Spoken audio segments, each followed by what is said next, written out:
10ാം ക്ലാസ്സുകാരൻ ഡോക്ടറായി നടത്തിയത് 30 അവയവമാറ്റ ശസ്ത്രക്രിയകൾ. ഹമ്പരന്നു മെഡിക്കൽ ലോകം.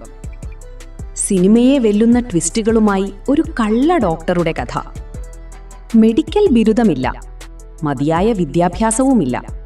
പക്ഷേ 10ാം ക്ലാസ് മാത്രം യോഗ്യതയുള്ള ഈ 34കാരൻ നടത്തിയത് 30ലേറെ സങ്കീർണമായ അവയവമാറ്റ ശസ്ത്രക്രിയകളാണ്. ഉത്തർപ്രദേശിലെ ഹർദോയ് സ്വദേശിയായ രോഹിത് തിവാരിയാണ് ഈ ഞെട്ടിപ്പിക്കുന്ന തട്ടിപ്പിനു പിന്നിലെ മാസ്റ്റർ മൈൻഡ്. വർഷങ്ങളായി പോലീസിനെ വെട്ടിച്ചു നടന്ന ഇയാളെ ഒടുവിൽ കാൺപൂർ പോലീസ് പിടികൂടി. 25,000 രൂപ ഇയാൾക്കായി പാരിതോഷികം പ്രഖ്യാപിച്ചതിനു പിന്നാലെയാണ് അറസ്റ്റ്. 2018 മുതൽ ഈ തട്ടിപ്പു മേഖലയിൽ സജീവമായിരുന്ന രോഹിത് മീററ്റിലെ ഒരു സ്വകാര്യ ആശുപത്രിയിലെ ജോലിക്കിടെയാണ് ശസ്ത്രക്രിയകളുടെ രീതികൾ കണ്ടുപഠിച്ചത്.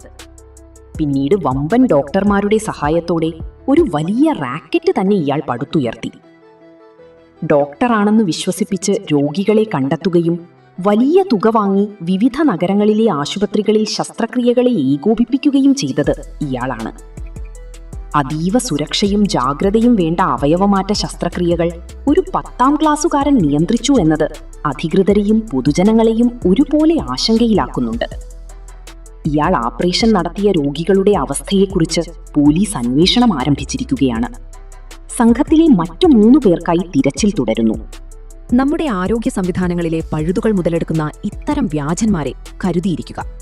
വ്യാജ ഡോക്ടറുടെ പേര് രോഹിത് തിവാരി. 34 വയസ്സുകാരനായ ഇയാൾക്ക് 10ാം ക്ലാസ് വിദ്യാഭ്യാസം മാത്രമാണുള്ളത്. സ്വദേശം ഉത്തർപ്രദേശിലെ ഹർദോയ് സ്വദേശിയാണ് ഇയാൾ.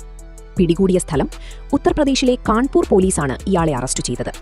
തട്ടിപ്പ് നടന്ന സ്ഥലങ്ങൾ മീററ്റ്, നോയിഡ, ഹരിയാന എന്നിവിടങ്ങളിലെ വിവിധ സ്വകാര്യ ആശുപത്രികൾ കേന്ദ്രീകരിച്ചാണ് ഇയാൾ ശസ്ത്രക്രിയകൾ നടത്തിയിരുന്നത്. 2018 മുതൽ ഒളിവിലായിരുന്ന ഇയാളെ കണ്ടെത്താൻ പോലീസ് 25,000 രൂപ പാരിതോഷികം പ്രഖ്യാപിച്ചിരുന്നു. ഡൽഹിയിലെയും പരിസര പ്രദേശങ്ങളിലെയും പ്രമുഖ ഡോക്ടർമാരുടെ വ്യാജ ബിരുദങ്ങൾ ഉപയോഗിച്ചാണ് ഇയാൾ ഇത്രയും കാലം തട്ടിപ്പ് നടത്തിയത്. ഇയാൾക്കൊപ്പം മറ്റു ചില ഡോക്ടർമാരും ഈ റാക്കറ്റിൽ ഉൾപ്പെട്ടിട്ടുണ്ടെന്ന് പോലീസ് സംശയിക്കുന്നു. 10ാം ക്ലാസ് വിദ്യാഭ്യാസമുള്ള ഒരാൾ സങ്കീർണമായ അവയവമാറ്റ ശസ്ത്രക്രിയകൾ നടത്തിയെന്ന വാർത്ത ശരിക്കും ഞെട്ടിക്കുന്നതും അതേസമയം മെഡിക്കൽ ലോകത്തെ സുരക്ഷാ സംവിധാനങ്ങളെ ചോദ്യം ചെയ്യുന്നതുമാണ്. രോഹിത് തിവാരിയുടെ ഈ തട്ടിപ്പിനെക്കുറിച്ചുള്ള കൂടുതൽ വിവരങ്ങൾ താഴെ നൽകുന്നു.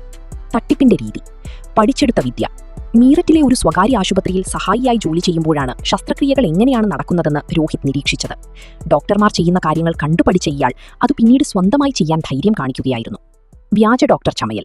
ഉയർന്ന മെഡിക്കൽ ബിരുദങ്ങൾ ഉണ്ടെന്ന് അവകാശപ്പെട്ടാണ് ഇയാൾ പല പ്രമുഖ ആശുപത്രികളിലും ശസ്ത്രക്രിയകൾക്കായി എത്തിയിരുന്നത്. റാക്കറ്റിന്റെ പ്രവർത്തനം.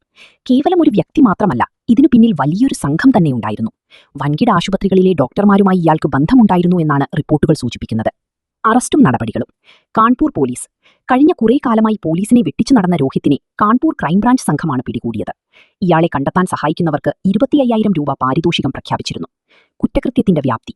2018 മുതൽ 30ലേറെ വൃക്ക മാറ്റിവെക്കൽ ശസ്ത്രക്രിയകളിൽ ഇയാൾ പങ്കാളിയായിട്ടുണ്ടെന്നാണ് പ്രാഥമിക നിഗമനം. ശസ്ത്രക്രിയയ്ക്ക് വിധേയരായ രോഗികളുടെ അവസ്ഥയെക്കുറിച്ച് പോലീസ് കൂടുതൽ അന്വേഷിച്ചു വരികയാണ്. ഉയരുന്ന ചോദ്യങ്ങൾ. ഈ സംഭവം മെഡിക്കൽ രംഗത്ത് വലിയ ചർച്ചകൾക്ക് വഴിവെച്ചിട്ടുണ്ട്. ഒരു ബിരുദവുമില്ലാത്ത ഒരാൾക്ക് എങ്ങനെയാണ് ഇത്രയും കാലം പ്രമുഖ ആശുപത്രികളിൽ ശസ്ത്രക്രിയ നടത്താൻ കഴിഞ്ഞത്? ആശുപത്രി അധികൃതർ ഇയാളുടെ സർട്ടിഫിക്കറ്റുകളോ യോഗ്യതകളോ പരിശോധിച്ചില്ലേ? പണം മാത്രം